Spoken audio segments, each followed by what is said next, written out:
arbitrosh, po them ndeshje që ka qenë qef i madh për ty, po them Spanja për shembull, duhet këtë qenë një event i veçantë. Me qenë me Realin. Po nivel tjetër, domethënë nuk arrit dot ta, madje para asaj unë kisha arbitruar edhe ndeshje ndërkombëtare dhe ajo ndjesia që ndjen që ke kur shkon jashtë është nuk krahasohet me këtu, sepse andes ke asnjë presion. Lojtarët janë shumë profesionistë, ambienti është spektakël që ti shikon fushën thua, unë këtu do arbitroj, të vjen të keq të shkelësh barin se mos e prish. Duket perfekt. Dhe kam një histori në Izrael, po shumë e bukur, kështu për të kuptuar se sa po bënim xemjen, edhe në një moment po bënim stretching të tabela elektronike që është. Po tifozi është që këtu te ty, tifozi. Edhe unë tani siç i ngritur kam të tre, edhe vjen një tifoz kaq larg më thotë mua, referi, dhe unë çova kokën. Fuck you. Pa pritur. Kaq kështu, s'kishte filluar ndeshja. Do po qeshja.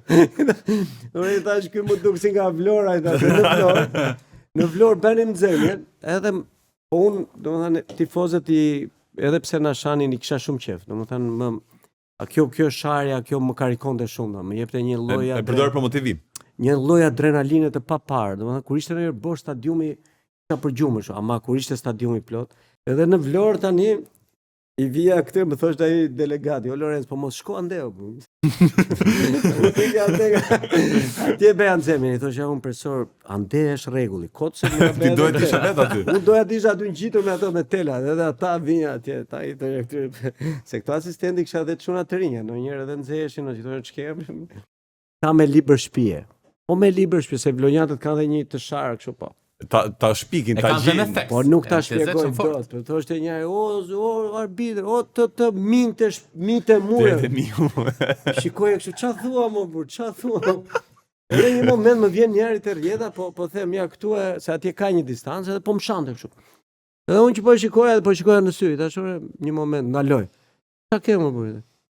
Po se priste, jo mos kam gjë. Po pritë buri thash të filloj mirë, të gabojmë pastaj edhe shpriu vazhdo. Se kështu siç po më shanq tani, më detyron të gaboj me do bë presion. Ishte kapo ai këtyre që rrit aty te rresh kishte kapur i tunda të telat kështu. Prit një herë buri thash, se kështu ta mbaj mirë që t'ju japim në një dorë. Po që se ke keq më thosh. Jo kisha gjetur aty vlonjatin, shumë të vështirë. Tani tifozja ja gjete. Po me lojtarët si ka qenë? Kush ka qenë lojtari që ta bënte më të vështirë në fushë? Me lojtarët kam pasur marrëdhënie, domethënë brillante. Jam lodhur shumë për ta fituar, sepse në hapat e mia kam nxjerr lojtarë me kartonat kuq gjithë, domethënë Vipa, Devi, Muka, Poçi, Devolli, Patushi, të duron kur erdhi që u kthye, se kam të bukur, kam thënë edhe unë i them legjendë, për mua është legjendë, Duro është legjendë. Po është karizmatik i paparë. Edhe vjen kur erdhi nga jashtë me Tiranën edhe më jap një faull edhe e këshillova njëri, thash Duro kujdes, ja më bëj kjo, ja kujtoj se kishte ardhur, i thashum kujdesi thash, edhe babje tjetër i thash karton të verdh. Mbas pak ky s'kaloi ca minuta, ka një faull po të njëjtin kështu sparkat edhe unë e dha faullin tomo. Ç'a bën, ku i ke syt ndonjë qorri ti tha. Pap të kuq. Nuk e besonte dot. Se kam nga Dora, ore më ke nxjerr me të kuq më. Ik tani thash, Duro s'kam çfarë. Iku edhe s'ma harron edhe tani, them ore mban. Ta kujton, ka kartonin e kuq. Po, Duro ishte kështu që dhe pastaj e kuptuan që nuk kishte fjalë në fushë, domethënë. Edhe i respektoja, sepse ishte dy anë të medaljes. Një lojtar që bënte ndryrje për karton të kuq, po kur vinte edhe më thoshte më fal. Aty më thyente direkt, domethënë. E kundërta e një që Elisit për shembull, që atë e kisha. Që faullën e bëj atje ai vinte 30 metra me vrap proteston. Po ti çfarë? Elis kush Bakaj? Bakaj, po. Po ti çfarë do ti? Jo, do ti këtu. Kush është vija? Sepse kemi dëgjuar shpesh karton verdh për protesta.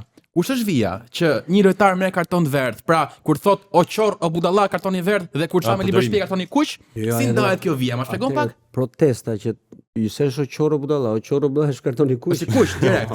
Është ofendim në arbitrin. Do të thënë është ofendim. Protesta, dikush quhet protestë. Një vrapim i shpejt drejt teje kur s'hesh lojtari aty. Kjo është protestë. Ose që vjen dhe të kërkon llogari. Për këtë e marrin të verdh. Për këtë marrin të verdh. Unë e kisha bërë këtë që erën e parë për shembull kanë qenë disa lojtarë tipik dhe ata i këshilloja një herë. E dia që ai gjithkohës është Gattuso e Savi, e ke vësh Gattuso, Gattuso duhet ta nxjerrin çdo ndeshje. Ose Albano Alexi, Sokove Albano Alexi, është ai. Ata kanë pas, po kur isha unë atë ishte i vogël. Ishte i vogël akoma. Kishte kaq i madh. Tani është një shumë herë kampion Shqipëria. Tani është ai është agresiv. Për shembull Alexi duhet menaxhuar mirë. Gjithë arbitrat thonë për atë që kanë jo problem, por që gjithmonë ka punë me atë. Po si mund ta menaxhosh një tip si Alexi?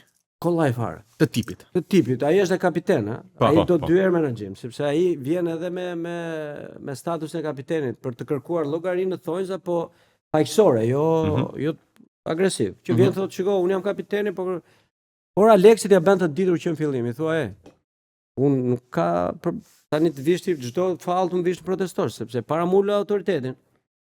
Dhe e dyta, nuk takon ty, se duhet të flasësh me lojtarët. Lojtarët kur ti komunikon edhe ja u shpjegon edhe vijin ku e ke, kur i lejon, aty s'ndalojnë me. Ti thua njërë, po e shkel edhe njërë, unë i kësha këtë që, shikoj të që 1 metër e ke hapësirën, po kaloj 1 metër edhe mblithja dorën, gradualisht. Kur ai vinte, aty dilte kartoni. Ka ardhur gjysmë metri, tash s'kam çfarë të bëj. Kam një pyetje me që dhe unë jam tifoz i berik me klubet dhe me kombëtaren. Si ishte gjikoja nga afër këta yjet e futbollit, se besoj edhe ti i ke ndjekur shumë. Ata janë aktorë Hollywoodi, nuk janë futbollistë. Jemi të qartë tani. Kjo ishte për mirë apo për keq? Për mirë. Jo që aktroj, edhe pse në kampionat spanjoll është e njëjta situatë tani që kam presion, i fusin arbitrat në presion. Po sidomos i Reali po presion me kamera me gjitha. Shumë. Madje kam pasur një histori se një arbitër kam pasur edhe mik, se kemi qenë në shumë seminar, David Borbalanin, ka qenë Borbalan po shumë i njohur. Edhe ka ardhur në Shqipëri ai, e kam pritur. Ai thoshte në kohën e Mourinhos kur ishte te Reali, nuk kish problem më të madh se sa të merresh me Mourinhon. Domethënë ai të shkatronte. Me media, me protesta, me ato që bënte me duar. Me gjestet, po. Me gjestet, ai të shkatron. Kishte edhe vëmendje, po. Dhe gjatë gjithë lojës thoshte kur arbitrojnë Real Barca, nuk e kam mendjen më të ndjer kam te ai. Ma ç'a bën ai te pankina? Se na i thoshte kështu në për, do të ishte po shumë e rëndësishme kjo orë. E di sa sikletitve trajnerëve. Po patjetër. Dhe ti del, u mbet fokusin aty. Pse trajneri mund duket se më lehti menaxhush me Kur bëhet fjalë që është Mourinho, nuk është një lloj me tjerët. Kur është Ancelotti. Jo kur është Mourinho. Që ja bën një kështu. Kurse Mourinho që bën 30 metra sprint. Pastaj vjen të bën duart të jep për burg, se ato janë gjitha mesazhe që ty të fusin, ç'a kam bën, ç'a po bëjon. Është arbitri njerëz. Rri bën një kështu një kur ka shumë protesta, për shembull ndodhet edhe ndonjëherë nga lojtarët. Para një javë mori të kuqe prapë me Benficën, është rast konkret ai. Dhe arbitri rri dhe bën një kështu një lloj autokritike kështu sekondare, thotë, "Ore, jam rregull, mos po gaboj kaq shumë që proteston ky, proteston ai." Është reflektimi i momentit, po. Po patjetër se ti aty je që dhe duke të vënë me kaq presion. Ata e kanë taktik, ajo është e punuara. Që bëj presion, njëherë çohet Mourinho, pastaj ulet ky çohet as vend trajneri. Pastaj del një tjetër edhe. Del gjithë pankina. Arbitri viret në siklet madh, po ajo që më ka bërë përshtypje ishte ky Navas e kishte ai sulmuesi që ai kur futej në zonë, me atë duhet të mos kapulisje syt fare, se ai ishte aq i shpejt sa dhe rrëzohej, se ishte tip. E vidhte pak po. Po, dhe kur e shikoje që binte, i të duke ter penalti, jo një. Ndërkohë ai pa e prekur fare. Ose një rast që ka me këto lojtarët që unë i quaj Hollywood, Irlanda. Roy Keane. Ai tani dëmtohet, u fut sparkat dhe u çate gjuri dhe ju bën mbathje me gjak. Dhe duhet ta nxirrim jashtë. E nxorëm jashtë për të ndruar mbathje, del ai për të ndruar. Flas me arbitrin e 4 se s'po futej, kaluan 3-4 minuta. Ka qenë Trapattoni trajner, kishte vënë duar në kokë.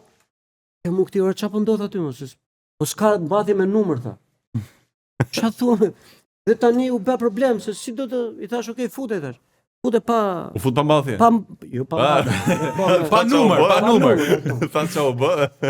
Se nuk mund ta lash lojtar ti si me 10 ishte minuta 30. Por ama arbitri dhe këtu fut trurin punë që ti lojtari ka numrin në fanell. Okej. Dhe ti në fund do bësh një relacion që do thuash lojtari në këtë minutë. Se më përmendet relacionin e arbitrave. Çfarë përmban ky relacionin pas ndeshjes? Pra sa gjatë është, ku ti dorëzohet? Shumë i gjatë. Çfarë përmban në të relacioni arbitra bëhet nga vëzhguesit e tyre që janë ish arbitra dhe janë ata që merren me anën vetëm të arbitrit. Okay. Se ndeshja ka vëzhgues që merret me dhe delegat që merret me marrëvajtjen e ndeshjes.